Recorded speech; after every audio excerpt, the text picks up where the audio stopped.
Est-ce que je le recommanderais à un ami? Non, au même titre que je ne recommande pas de bouquins, à part les miens, ça peut paraître con, hein, mais parce qu'en fait c'est toujours pareil, c'est des checklists culpabilisantes universalistes. Et il n'y a aucune vérité universelle, tout est contextuel. Donc moi les gens qui te vendent des checklists universelles avec des promesses qui sont systématiques, parce qu'il a quand même dit ça, tu prends le truc sur son site et tu commences à faire de l'argent le jour même, c'est faux, c'est impossible. Alors oui, ça peut arriver une fois de temps en temps, mais non, il y a une mise en place, ne serait-ce que statutairement, tu veux gagner de l'argent en France, il te faut une micro-entreprise, tu veux ouvrir un compte Stripe, ils vont te demander, ça va prendre des jours, tranquille, c'est pas possible. Donc en fait, même si c'est une extrapolation, une hyperbole et un propos un peu grossier qu'il tient pour expliquer qu'en gros, il t'aide à make money, à faire de l'argent, d'accord. Moi personnellement, je recommande jamais des écosystèmes dans lesquels je vais mettre les gens dans la gueule d'un loup qui n'est pas contextuel mais qui est systématique. Pourquoi? Parce que malheureusement, les gens que je vais conduire n'ont pas le discernement que j'aimerais qu'ils aient et donc ils vont tellement tout adouber que ça va devenir leur gourou.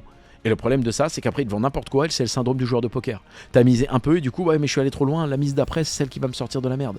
Et puis tu recommences, et tu recommences, et tu recommences. Parce qu'il y a la formation, puis après, c'est la semaine de formation, puis après, c'est le mastermind, puis après, c'est le truc. Et lui, il n'a pas ça. Mais la plupart de ses marketeurs, ils ont des trucs qui finissent à 100 000 € l'année. Et le problème, c'est que tu les prends à monsieur, madame, tout le monde, qui n'ont pas les moyens, et qui ont une promesse qu'ils ont crue vraie, c'est celle d'avoir un succès hors norme grâce à cet accompagnement, alors que c'est faux. C'est encore une fois l'histoire de la suite de Fibonacci qui arrive au mauvais moment, alors que tu es au CP et tu n'as pas encore fait 2 plus 2. Oui, ce sont les mêmes 10 chiffres qui composent des nombres, mais ça n'a rien à voir de faire 2 plus 2 et d'essayer de résoudre une équation extrêmement compliquée.